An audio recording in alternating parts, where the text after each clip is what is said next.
Bien-aimés dans le Seigneur, shalom. Bien-aimés, il y a des personnes sûrement qui sont mariées parmi nous ici. Et chacune de ces personnes, si jamais on leur pose la question, seront d'accord avec moi qu'un mariage, ce n'est jamais une expérience linéaire, une expérience droite où tout fonctionne à merveille. Ce n'est pas un conte de fées. Un mariage a toujours des hauts et des bas. Un mariage a toujours des moments durs et des moments de joie, des moments de bonheur et des moments de malheur. Et hier, nous avons parlé de plusieurs sortes de manque de respect dans le foyer, parce que nous étions en train de parler des besoins de l'homme. Et nous avons dit que dans la vie d'un couple, il est important de savoir les attentes que Dieu a sur l'un et sur l'autre. C'est en connaissant votre position, en connaissant les différentes attentes de votre partenaire, que vous auriez un mariage heureux et réussi. Il y a quelqu'un ici qui veut avoir une vie de mariage épanouie et réussie. Bien aimé, ce que je vais te dire, c'est lis la parole de Dieu.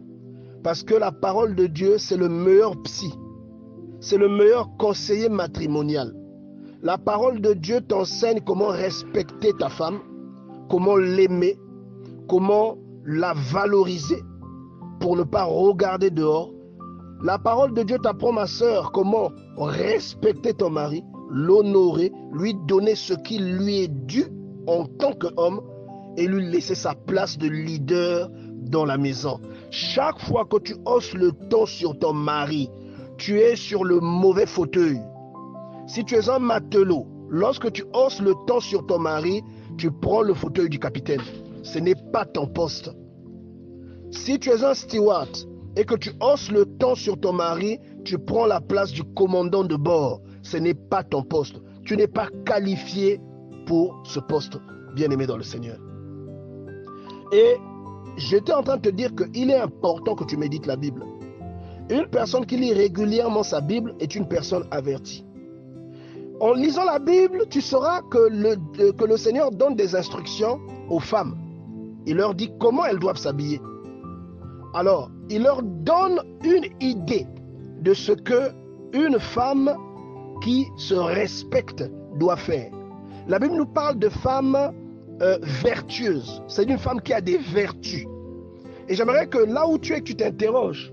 Est-ce que s'il y a une liste des femmes vertueuses, est-ce que tu penses que ton nom se trouvera dedans? Nous devons comprendre ce que c'est qu'une femme vertueuse, bien-aimée dans le Seigneur. Le mariage, ce que nous devons comprendre, c'est exactement comme lorsque les gens sortent de l'Égypte, passent par le désert, vont vers la terre promise. C'est à peu près la même chose. Parce qu'avant que tu n'ailles dans le foyer, tu viens d'un endroit où tu as été élevé, nous avons dit ça la semaine passée, où tu as un background, où tu as des choses qui t'appartiennent, que ce soit des choses intellectuelles, que ce soit des choses mentales, mais aussi des choses spirituelles, parce que dans ta famille, il y a aussi des réalités spirituelles, que ce soit une famille chrétienne, une famille animiste, tout ce background, tu l'emmènes. Et l'inverse aussi est possible. Tu peux être sorti d'une famille très pieuse et tu vas dans un couple, dans un ménage, où tu vas rentrer dans une belle famille qui est une famille animiste ou qui est une famille fétichiste. Et donc, chaque personne qui vient d'une famille où elle a grandi entre dans un foyer avec quelque chose. Et bien aimé dans le Seigneur, Dieu va te faire traverser des épreuves dans le but de briser les héritages de l'une ou de l'autre famille. Tout comme Dieu prend les enfants d'Israël et les emmène dans le désert. La première chose, ou l'arme principale, l'arme favorite que le diable va utiliser, moi j'ai catégorisé, il y en a deux. La première arme, c'est la sexualité, donc déformée, donc la sexualité déformée, la sexualité pratiquée en dehors du mariage, c'est-à-dire l'infidélité, l'adultère, toutes ces choses, l'immoralité sexuelle.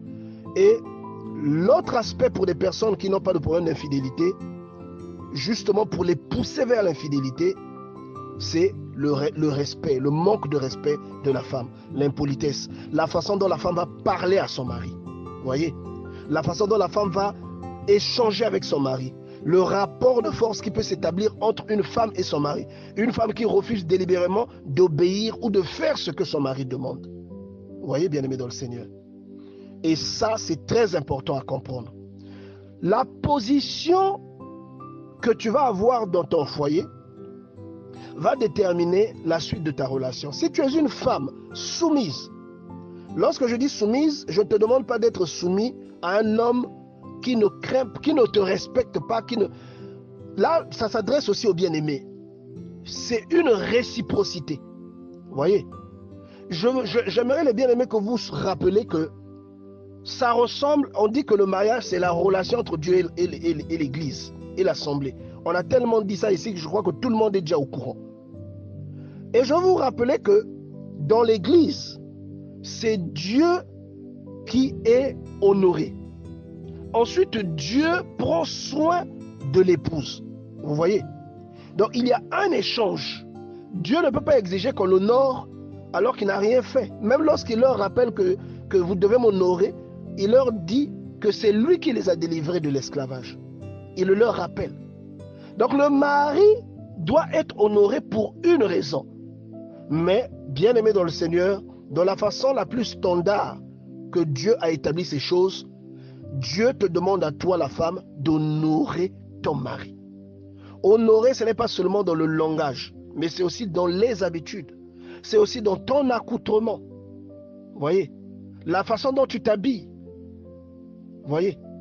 La façon dont tu t'habilles peut disgracier ton mari, peut mettre la honte sur ton mari. La façon dont tu traites ton mari au lit peut pousser ton mari dehors. Même si c'est l'homme le plus sérieux du monde. Ça peut être une arme que le diable va utiliser pour emmener l'infidélité dans ta maison. Vous voyez? Donc il est important de savoir que même lorsque je ne m'habille pas correctement, lorsque je ne me tiens pas correctement, j'ai abordé ça la semaine passée également, lorsque je ne prends pas soin de moi, mais je crée un désintéressement vis-à-vis de mon mari. Donc quand la Bible dit honore ton mari, la Bible ne te demande pas seulement de respecter au sens propre du terme, mais honorer, c'est lui rendre honneur. C'est-à-dire tu dois tout faire pour qu'il soit heureux, pour que ses attentes soient respectées. Tu dois veiller à ce que ses attentes soient honorées. Tu vois, c'est dans ton accoutrement, c'est dans ce que tu lui donnes à manger, c'est dans les échanges que vous avez ensemble, parce que lui, il a un rôle. Son premier rôle, c'est de te protéger. Et en retour, toi aussi, tu as un rôle dans sa vie. Vous voyez? Il y a des personnes qui vont dans la vie des autres pour être une délivrance pour ces gens-là. Et bien aimé dans le Seigneur, surtout quand c'est comme ça, il y a un esprit qui se lève au milieu de vous pour faire capoter votre mariage, pour briser votre mariage, pour que l'un et l'autre demeurent dans la prison dans laquelle ils se trouvent. Et pour cela, bien aimé, nous devrons faire beaucoup d'efforts. Donc je te le rappelle, le seul moyen de rendre cela possible, c'est de connaître les préceptes de Dieu. Hier, nous avons dit que Dieu, c'est le fabricant et que le fabricant connaît comment fonctionne le produit. Si le fabricant te dit que pour allumer le produit, il faut appuyer ici, il sait pourquoi il te le dit. Si le fabricant te dit que le produit-là ne doit jamais aller dans l'eau, il sait pourquoi il te le dit. Si Dieu te dit que tu dois respecter ton mari, parce que c'est lui qui a fabriqué Dieu, il connaît les attentes, il connaît le logiciel qu'il a implanté dans l'homme. Et la Bible dit que tous ceux qui ont murmuré dans le désert sont morts dans le désert. Ça veut dire que dans les épreuves que tu vis avec ton mari, la moindre murmure peut faire que tu n'atteignes jamais la destination que tu aurais dû atteindre. Oh bien-aimé dans le Seigneur, nous prions pour que cet enseignement que nous sommes en train de dire depuis une semaine aide quelqu'un à changer de mentalité, que ça aide une femme à ne pas crier sur son mari, à ne pas contester ou lui manquer de respect devant sa famille. Tu as le droit de contester une mauvaise décision de ton mari parce qu'elle est mauvaise. Mais ça ne te donne pas le droit de te dresser contre ton mari. Tu as le droit de montrer ton désagrément quand ton mari est un ivrogne et qu'il dépense son argent dans l'alcool ou qu'il dépense son argent dans les copines. Mais ça ne te donne pas le droit de te dresser contre ton mari ou de dresser les enfants contre ton mari. Tu as le droit d'avoir ton propre avis et de proposer des choses parce que vous êtes une seule personne. Mais la raison pour laquelle Dieu te demande de ne pas te dresser contre ton mari, c'est parce que ça va être contre-productif. Tu vas ressembler à une voiture qui patine. Parce que bien que humainement, toi et ton mari soyez deux entités différentes, mais spirituellement, vous êtes une personne. Lorsque vous vous faites du mal l'un l'autre, en fait, c'est comme une personne qui s'auto-mutile. Et c'est très important de comprendre ça. C'est qu'il y a beaucoup de mystères derrière le mariage que Dieu doit encore nous révéler, que tellement de personnes doivent apprendre, bien-aimés dans le Seigneur, afin de nous permettre de sortir de la monotonie et des pièges du diable. Que Dieu vraiment aide quelqu'un à changer de mentalité aujourd'hui. Que Dieu conduise quelqu'un, bien-aimé dans le Seigneur, vers un nouveau regard, afin de faire de son mariage une réussite. Bien-aimé dans le Seigneur, une femme qui connaît les besoins de son mari et qui les satisfait, d'après ce que dit la Bible, je vais coller les versets référence tout à l'heure, d'après ce que dit la Bible, elle construit, elle bâtit sa maison. Vous voyez, elle la solidifie, elle la renforce. Quand tu la renforces, ça veut dire quoi? Ça veut dire que même dans la prière, tu es debout. Ça veut dire que même l'ennemi qui pouvait rentrer pour te surprendre ne rentrera pas, ne te surprendra pas. Un esprit d'infidélité qui aurait pu venir ne viendra pas. Ton mari a des besoins. L'homme a des choses qu'il regarde d'abord chez une femme, que ce soit avant ou après l'avoir épousée. Vous voyez? Et lorsque tu es dans la maison, ton mari, certainement, il t'a apprécié pour quelque chose. Il y a des femmes qui laissent leur mari oublier même pourquoi ils les ont épousées. Il y a des femmes, il y a des sœurs que nous avons ici, ton mari ne sait même plus pourquoi il t'avait épousé, ma sœur. Et c'est ça, c'est un problème. Ça, c'est grave. Tu vois, le mari attend de toi que tu aies un certain comportement, que tu fasses preuve d'une certaine intelligence. Il attend, donc il y a des aspects que le mari regarde. Donc il y a l'aspect habillement, par exemple, l'aspect propriété, l'aspect apparence. C'est très important pour un homme, même s'il prie.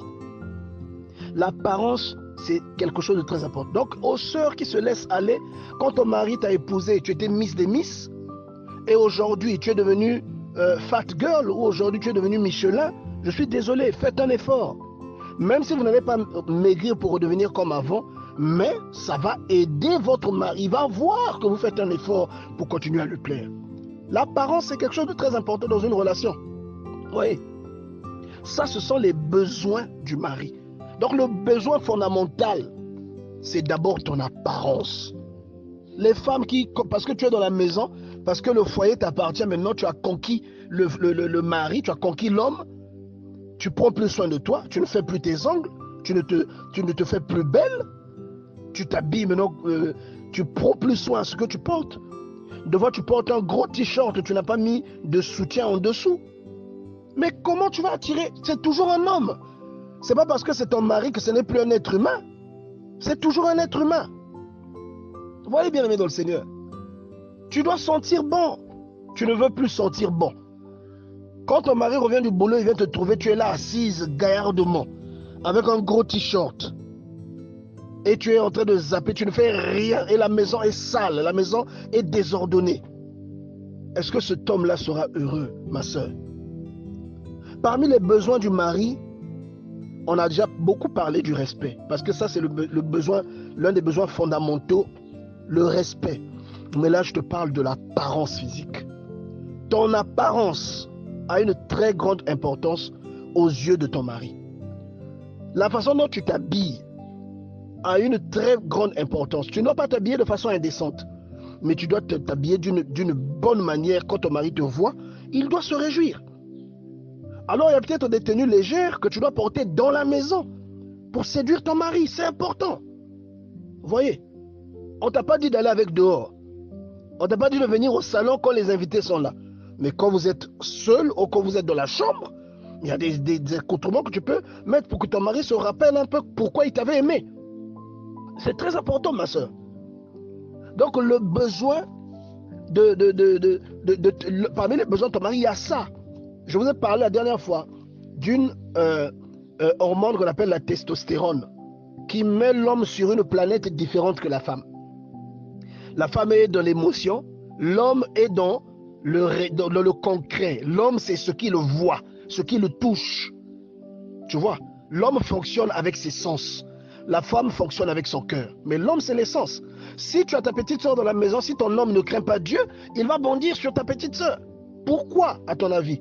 C'est pas parce qu'elle est plus belle que toi. C'est parce que parfois elle est plus jeune que toi. Parce que parfois elle est beaucoup plus ferme que toi.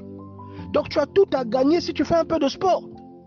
Alors aux sœurs qui vont pleurer auprès de Jésus pour que Jésus restaure leur mariage, je vais vous dire, commencez d'abord par faire du sport. Commencez par vous raffermir. Commencez par regarder aussi votre look. Lorsque vous étiez fiancé, que vous veniez préparer chez votre mari, ou lorsque vous étiez copain-copine, puis c'est ça qui est à la mode, et que vous veniez préparer chez votre mari, la nourriture était préparée avec beaucoup d'amour.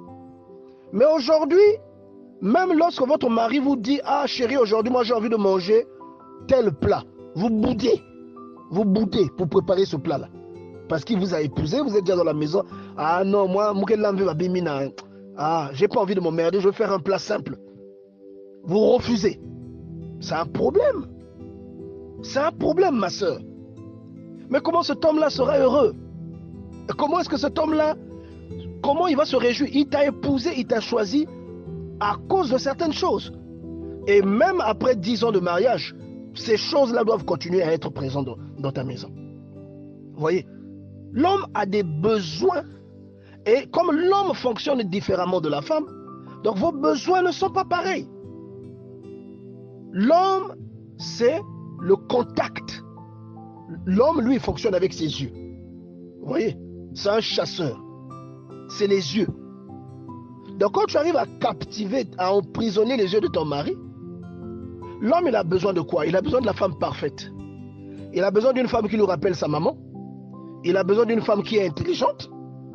Il a besoin d'une femme qui a beaucoup d'idées, qui sait faire la cuisine, qui est belle, qui est propre, qui est organisée et qui le pousse vers le haut. Alors c'est difficile de trouver toutes ces qualités-là dans une femme. Mais il y a quand même quelques qualités que beaucoup de femmes ont. Sauf que ces qualités-là, quelquefois, sont endormies. Vous voyez? Tu n'as aucune culture générale. L'homme, il a besoin d'une femme intelligente. Lorsque tu lui parles, tu dois l'impressionner, même si c'est ton mari. Il doit savoir que tu as quand même un bagage intellectuel. Quand vous parlez des sujets internationaux, il doit savoir, il doit sentir que tu sais qu'il y a eu une attaque dans tel endroit, que tu sais que Oussama Ben Laden a été... Voilà, il y a des choses que tu dois savoir. Tu dois savoir que George Bush a été... ceci, tu dois savoir. Tu vois, c'est pas obligé que tu en fasses une obsession, mais tu dois avoir un minimum de culture générale. Aucun homme n'a envie d'avoir une femme qui ne connaît rien. Une femme bête. Tu dois le rassurer. L'homme a besoin que tu respectes ses parents. Que tu respectes surtout son père et sa mère. Ça, c'est l'un des besoins, surtout sa mère. Parce que c'est souvent les belles-mères qui viennent créer aussi des problèmes. Donc, si tu as le sens de la communication avec ton mari, le problème que toi, tu allais avoir avec ta belle-mère, ce n'est plus toi qui l'auras avec ta belle-mère. C'est ton mari qui va le gérer. Est-ce que tu vois, bien-aimé dans le Seigneur? Donc, dans les attentes, l'homme a besoin que tu prennes soin d'un membre de sa famille lorsque celui-ci vient le visiter. Il ne sera jamais content d'apprendre qu'un membre de sa famille est venu pour le voir, il n'était pas là, tu l'as laissé repartir sans lui payer un jus. Mais il y a des sœurs qui sont égoïstes, que Dieu vous délivre de l'égoïsme, mes sœurs. Même pour payer l'allumette, il n'y a pas le courant. Pour payer le pétrole ou le gasoil pour mettre dans le groupe électrogène, tu dois attendre ton mari, mais tu as de l'argent. Tu travailles ou tu as un commerce. Chassez l'égoïsme de vos vies au nom de Jésus-Christ. Ton beau-frère, ta belle-mère, ton beau-père est venu te voir. Tu as la nourriture, tu ne fais qu'aller ajouter de l'eau au feu. Parce qu'il est presque midi. Il faut chasser ce genre d'esprit, mes bien-aimés dans le Seigneur. Si tu es bien avec la famille de ton mari, tu as déjà vaincu ton mari à 90%. Je répète, si tu es bien avec la famille de ton mari, tu as vaincu ton mari à 90%. Parce que lorsqu'il y aura un litige, ce sont ses propres parents qui seront contre lui, qui se dresseront contre lui. Mais il y a des femmes, lorsqu'elle a un litige avec son mari, les parents du mari sont contents. Ils viennent même encore ajouter le charbon avec un peu de pétrole pour que ça s'allume de plus belle. Vous voyez? Donc tu as tout intérêt à être en parfaite harmonie avec la famille de ton mari. Tu vois, bien aimé dans le Seigneur. Et tu dois chercher, tu dois te mettre en valeur en tant que femme. Tu n'as pas de travail, fais une activité. N'attends pas toujours que tout vienne de ton mari. Fais une activité si tu n'as pas de travail. Tu vois, bien aimé dans le Seigneur. Fais une activité, débrouille-toi, trouve quelque chose qui te valorise, qui fait que ton mari se sentira aussi dépendant de toi. Oui. Et regarde aussi des émissions qui intéressent ton mari. Et ça, c'est un problème. Regarde des émissions qui intéressent ton mari, même si tu n'aimes pas le foot. Fais semblant de poser les questions. Bon, là, c'est quand même relatif. Mais, bien aimé dans le Seigneur, ce que j'essaie de te dire, c'est que tu dois participer à la vie active de ton mari. Tu dois participer. Tu vois, tu dois bien t'habiller. Tu dois être une femme propre, une femme intelligente, une femme qui fait des surprises à son mari. Même dans l'argent qu'il te donne pour la popote, enlève un peu. Fais une surprise. C'est important. Achète-lui une paire de lunettes. Des anti-solaires pour qu'il se protège du soleil. Quand il rentre dans sa voiture, il va au travail, il met ça, il sait que c'est ma femme qui m'a offert ça. Paye-lui une gourmette. Quelquefois, il est fatigué d'avoir seulement l'alliance à la main. Ajoute une gourmette en or. C'est possible, tu peux le faire. Quand une femme, pour faire des ristournes, vous arrivez à les faire, mais pour payer un petit cadeau à ton mari, tu n'arrives pas. Nous devons chasser cet esprit au nom de Jésus, bien-aimé dans le Seigneur. Paye une gourmette à ton mari. Il y a des petites choses comme ça, je te dis la vérité, je suis un homme. Si tu respectes ces petits principes, ben tu vas être comparable à la femme sage dont parle la Bible. Tu vois, à la femme sage qui bâtit sa maison. Donc, n'oublie jamais ton rôle, n'oublie jamais ta position. N'oublie jamais, quelle que soit ta colère, de parler ton mari avec respect. Si lui il parle, que toi tu essaies de parler, qu'il monte encore, toi ne monte plus, prends l'ascenseur, descend. Ne fais pas la concurrence avec lui. Quand il sera calmé, tu pourras venir lui parler. Parce que lui c'est un homme. Et l'homme il y a une forme d'orgueil mineur, ou parfois majeur chez certains hommes, qui fait que l'homme n'aime pas qu'on lui tienne tête. Qu'il ait tort ou raison. Donc maintenant, après, tu ne vas pas le laisser parce qu'il n'aime pas. Mais il faut juste savoir à quel moment tu vas le faire. À quel moment tu vas lui parler. Il a parlé, il a braillé, tu te tais. Au moment où tu vois que vous avez oublié ça, tu lui dis, ici tu avais tort. C'est tout. Vous voyez? Quand tu peux, offre quelque chose à sa mère. Ça fait partie des besoins de l'homme. Lorsque tu peux, partage quelque chose avec sa sœur. Ça fait partie des besoins de l'homme, bien-aimé dans le Seigneur. Et tu vas motiver ton homme à prendre soin de toi. Tu vas le motiver à s'occuper de toi. Tu vois ce proverbe, bien-aimé dans le Seigneur. Proverbe chapitre 21, verset 19. Mieux vaut habiter dans une terre déserte qu'avec une femme querelleuse et irritable. Ça peut expliquer aussi beaucoup de problèmes que vivent les couples, ou ça peut expliquer dans beaucoup de cas pourquoi certaines personnes se retrouvent avec, ou certaines femmes se retrouvent avec un mari qui a une relation à l'extérieur. Ça peut, même si tu n'as pas vu ça venir, mais ça peut être en grande partie la cause pour laquelle un homme va à l'extérieur, surtout quand ça a été un homme amoureux. Je ne parle pas des donjons et des bandits qui vont, avant même que tu ne l'épouses, il était comme ça, mais tu as quand même choisi de l'épouser dans l'espoir qu'il change. Je ne parle pas de celui-là, mais je parle de celui que tu as connu comme étant quelqu'un de sage, de sérieux et quelqu'un qui craint Dieu. Vous voyez, je parle d'une personne qui avait le potentiel d'arriver vraiment à la crainte au point de ne pas aller vers l'adultère. Mais que toi, tu as réussi à pousser vers l'adultère à cause de ton caractère, à cause de ton comportement. Tu vois, la Bible dit que une femme vertueuse est la couronne de son mari. Mais celle qui fait honte est comme une carie dans ses os. Tu vois, un homme ne peut jamais supporter une femme qui n'a pas les standards, qui n'a pas les standards d'une femme, qui ne répond pas, ou une femme qui est médiocre, surtout si tu as un homme qui est exigeant, si tu as un homme qui aime l'excellence. Personne n'est parfait, parce que tout le monde a des défauts, mais il y a des choses, bien aimé dans le Seigneur, que tu dois corriger dans ta vie, pour ne pas tomber dans la routine. Tu dois surprendre ton mari.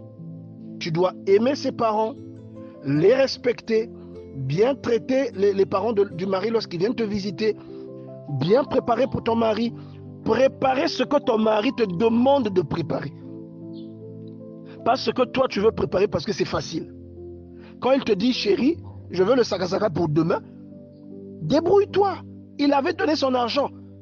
Si tu vas aller payer des mercenaires, des petits qui pilent le sakasaka, va payer. Mais lui, il veut son sakasaka. Toi, tu dis, ah non, je ferai le poisson salé. Je suis fatigué. Tu vois, il y a des femmes qui ne savent même pas négocier. Donc, bien aimé, vraiment, je vous en conjure, faites un effort, mes sœurs, préservez, parce que c'est un don que Dieu vous donne. Une femme qui perd son mari, c'est comme quelqu'un qui a un don spirituel. De la pensée de Dieu, le don spirituel là n'est pas révocable. Mais le don là a quand même réussi à s'éteindre. Ça veut dire que c'est grave. Quand Dieu te donne un mari, en fait, dans la pensée de Dieu, vous ne pouvez pas vous séparer. C'est ce que Jésus-Christ dit. Et même le Seigneur le dit dans le livre de Genèse, au chapitre 2. La Bible dit que ainsi, donc, l'homme quittera son père et sa mère et s'attachera à sa femme, et les deux deviendront une seule chair. Donc, physiquement, vous êtes deux personnes, mais spirituellement, vous êtes une seule entité. Une seule entité. Je vais parler aussi aux sœurs qui aiment chamailler leur mari la nuit. Ma sœur, c'est toi qui contribues au malheur de cet homme. Aux sœurs qui aiment chercher les litiges la nuit. Parfois, tu ne sais pas toi qui vas créer la dispute. Parfois, ton mari a besoin de toi. Ton mari a besoin de se satisfaire. Et c'est ton devoir de le satisfaire. C'est ton devoir conjugal. Mais, tu fais tout pour donner des raisons à 2 balles. 2 fois, c'est vrai, tu es fatigué. Mais 2 fois, tu donnes des raisons. À celles qui donnent des raisons, tu n'honores pas Dieu. Parce que Dieu, dans sa parole, dit que tu n'as pas le droit de te refuser à ton mari. Et le mari non plus n'a pas le droit de se refuser à toi. C'est ce que dit la Bible. Donc si tu ne respectes pas ça, c'est comme si tu ne respectais pas, tu ne tueras pas. Parce que toutes ces paroles-là sont venues d'une même bouche. Tu vois? Et ça va créer le déséquilibre. Le mari, dans ses besoins, sur le plan sexuel, il a besoin d'être satisfait au moment où... Regardez, il n'y a aucun langage que comprend la sexualité de l'homme. C'est non négociable. Quand un homme est déterminé, quand le désir sexuel naît dans l'homme, bien aimé dans le Seigneur, je vous dis la vérité. S'il dit, bon, c'est pas grave, laisse tomber, il va le dire à contre-cœur. Tu n'as pas le droit de lui refuser cette histoire, cette chose-là. Au contraire. Mais tu vas le pousser à l'extérieur. Tu vas le pousser à la colère. Il y a des hommes, les sœurs, si vous avez fait l'expérience, le lendemain, parfois, il ne t'adresse pas la parole. S'il n'est pas mature, il ne t'adresse pas la parole. Vous voyez? Donc, vous devez faire des efforts dans ce sens, même si tu es fatigué. Laisse-le seulement, hein? Même si toi, tu ne fais rien. Mais laisse-le faire son truc. Hein, ma sœur? Si tu as une copine qui est dans ses habitudes, dis-lui, ma sœur, laisse-lui faire son truc. Laisse-le faire son truc. C'est important. C'est l'un des besoins capitaux de l'homme. Et deuxièmement, il a besoin que sa femme soit jolie.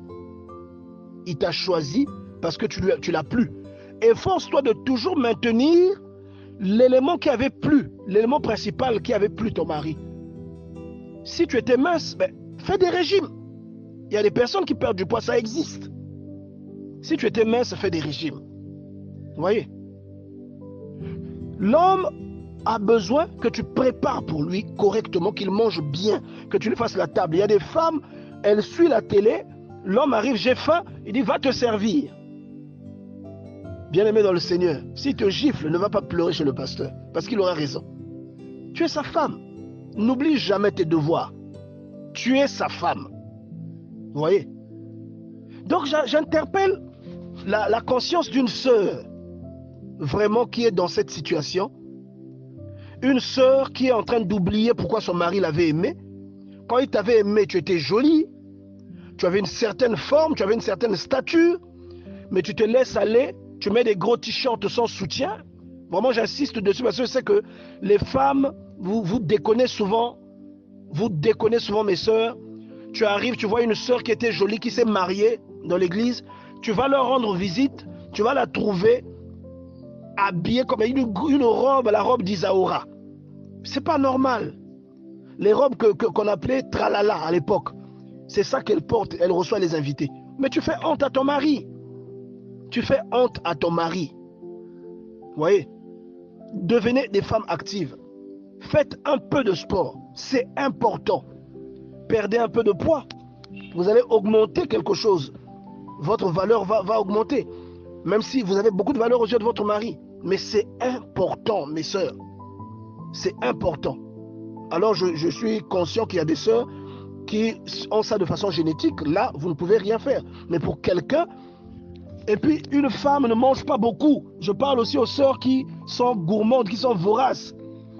Elles mangent normalement, mais tu ne vas pas faire la concurrence avec ton mari, la concurrence de celui qui va manger le plus de nourriture. Donc, il y a beaucoup de points comme ça où, quand vous ne respectez pas ces points, à coup sûr, vous mettez votre maison en feu.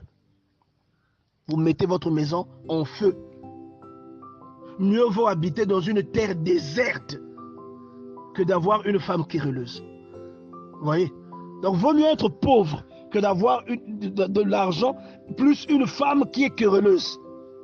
Vous voyez? Donc, vraiment que quelqu'un écoute, que la personne qui s'était laissée aller, si tes cheveux ne sont pas faits, va te tresser les cheveux. Va te tresser. Si tu n'as pas de déodorant, paye des citrons, frotte sur les aisselles. Vous voyez? Si tu ne sais pas bien t'y prendre avec ton homme et qui n'est pas satisfait avec toi, va chercher des tutos. Parle à ta mère, parle à ta soeur. Il y a forcément quelqu'un qui sait comment on fait pour qu'il t'apprenne correctement. Ce n'est pas un péché. C'est quelque chose que Dieu a institué dans le mariage. Et tu dois le faire avec ton mari. Vous voyez? Donc, bien-aimé dans le Seigneur, arrête de porter le mugondo la nuit quand tu vas dormir. Arrête de porter 3, 4 pantalons lorsque tu vas au lit. Arrête. Tu vas briser ton mariage. Tu vas briser ton mariage, ma soeur. Chaque fois que ton mari a besoin de toi, donne-lui ce qu'il désire. C'est ce que la Bible déclare. Vous voyez? Et vous allez voir que votre mari sera un homme attentionné. Prends soin, offre des choses à ta belle-mère. Participe à des choses avec tes belles-sœurs. Il a besoin de sentir qu'il y a une communion entre toi et sa famille. C'est très important pour l'homme. C'est très important. Vous voyez? Il a besoin d'une femme qui participe, d'une femme qui organise, d'une femme qui l'aide à ne pas dilapider, d'une femme qui a des idées, d'une femme qui est quand même un peu cultivée. C'est important. Au cas contraire, dès qu'il va tomber même au boulot, sur quelqu'un qui a ces qualités-là, il va vite t'oublier. Le diable va manipuler cet élément-là et tu vas faire entrer le démon dans ta maison. J'aimerais quand même parler à une sœur aussi qui est trop jolie, hein, la sœur Marimar, la sœur Fatma Goul, ou je ne sais pas. Une sœur qui est trop jolie au point de régulièrement abuser de son mari en manquant de respect parce que tu sais que ton mari, comme on dit chez nous, est fondoff de toi. Ton mari peut mourir pour toi et toi tu en profites. Tu es tellement jolie que tu nargues tes beaux-parents, tu nargues ta belle-mère. Bien-aimé dans le Seigneur, là ce n'est même plus l'homme, ce n'est même plus les êtres humains qui vont te faire tomber, mais c'est Dieu lui-même qui te fera tomber. Parce que le seul élément sur lequel tu t'appuies dans ta vie, ça doit être Dieu. Ça ne doit pas être ta beauté, ça ne doit pas être ton intelligence, ça ne doit pas être tes aptitudes physiques. le seul élément sur lequel tu dois t'appuyer pour maintenir ton couple, c'est la prière, c'est le Seigneur. Et j'aimerais aussi dire à cette sœur-là, à la sœur Brooke Logan, j'aimerais te dire que lorsque tu mets ta confiance sur la beauté, le temps finit par avoir raison de toi. Il y a des femmes, regardez Naomi Campbell, regardez, je parle à la sœur à la sœur qui est super belle, regarde Naomi Campbell et regarde là, il y a 20 ans auparavant, la beauté est éphémère. Au frère qui a des biscottos, regarde Arnold Schwarzenegger aujourd'hui, regarde-le à l'époque de Conan le barbare. Je vous dis que ce sont deux personnes différentes. Le temps finit par avoir raison de toi. Et chez la femme, ça arrive très vite. La femme se fane beaucoup plus vite que l'homme. Vous voyez? Et ça, c'est un élément, si dans les moments de ta vigueur, de ta jeunesse, tu t'es basé sur ta beauté pour dire que moi, je ne vais pas respecter, même si je l'insulte, il ne va jamais me chasser. Ou je vais lui demander l'argent, si il ne le donne pas, je vais me menacer de partir. Si tu t'es basé sur ta beauté, le jour où cette beauté va te quitter, le Seigneur va te confondre. Vous voyez? Le Seigneur va te confondre, ma soeur. Donc j'aimerais parler à la sœur Naomi Campbell, à la sœur Claudia Schiffer. On a des sœurs comme ça aussi. J'aimerais te dire, ne mets pas ta confiance dans la beauté. Mets ta confiance en Dieu. Parce que le jour où tu auras un problème, le jour où ton mari tombe sur une femme plus jolie que toi, ben, il va te tromper. Il peut te laisser dans la maison avec les enfants. Alors, la Bible déclare dans le livre des Proverbes, chapitre 31, verset 30. La grâce est trompeuse et la beauté est vaine. La femme qui craint l'Éternel est celle qui sera louée. Est-ce que tu comprends? Je répète, la grâce est trompeuse et la beauté est vaine. La grâce, hein, l'élégance, hein? Je ne sais pas comment on appelle ça en Mounoukoutouba, mais la grâce, l'allure de la personne est trompeuse. Regardez Nelson Mandela. Regardez les photos de Nelson Mandela jeune. Regardez le procès où ils ont été condamnés à la prison à vie avant d'être déportés à Robben Island. Regardez le procès, comment il était habillé. Il était habillé en tenue traditionnelle africaine. Regardez un grand gaillard. Regardez-le à la fin de sa vie. Vous voyez? Donc, quand il est arrivé, il rentrait dans le tribunal, là, il y avait la grâce, l'élégance, et il y avait comment on appelle ça, le charisme dans la personne. Mais regardez-le à la fin de sa vie. Vous voyez, il était sur un fauteuil roulant, rabougri. Et c'est ça, en fait, qui nous attend tous, surtout ceux qui vieilliront. Donc, à la sœur Claudia Schiffer, je te dis, fais attention dans quoi tu investis. Hein? L'homme a besoin de la beauté, c'est vrai, mais cette beauté ne doit pas être ton cheval de Troie pour entrer et dévaster, pour entrer et abuser de l'homme, pour hausser le temps. Vous voyez? La sœur qui aime boire la bière, je te parle à toi, la sœur qui aime boire la bière, fais attention. Fais attention, ma sœur. Il faut rejeter ce genre de choses. Il y a des choses qui vont avec une femme et d'autres choses qui ne vont pas avec une femme. La femme n'est pas faite pour la bière. La femme n'est pas faite pour l'ivrognerie. Vous voyez? Même si aucun homme n'est fait pour l'ivrognerie. Mais la femme n'est pas faite pour avoir une attitude. Non, c'est pas l'attitude, c'est une... bon, j'ai oublié le terme, mais tu ne dois pas... Voilà, elle n'est pas faite pour avoir une réputation de quelqu'un qui aime l'alcool. Et ça en dit long sur ce genre de femme. Donc, confie-toi en Dieu. Le jour où tu auras un problème dans ton foyer, Dieu te délivrera. Conduis ton mari au Seigneur. Que ta seule force soit le Seigneur. Tu veux te confier à quelqu'un, confie-toi à ton pasteur. Autrement, ne te confie à personne. Même si tu te confies à ton frère n'est pas le mari de ton mari. Toi, tu es la femme de cet homme, mais ton frère n'a aucun lien marital avec cet homme. Il peut prendre ce que tu lui dis et dire ça aussi à sa femme. Donc, fais attention à qui tu te confies, ma soeur. Et n'expose pas ton foyer.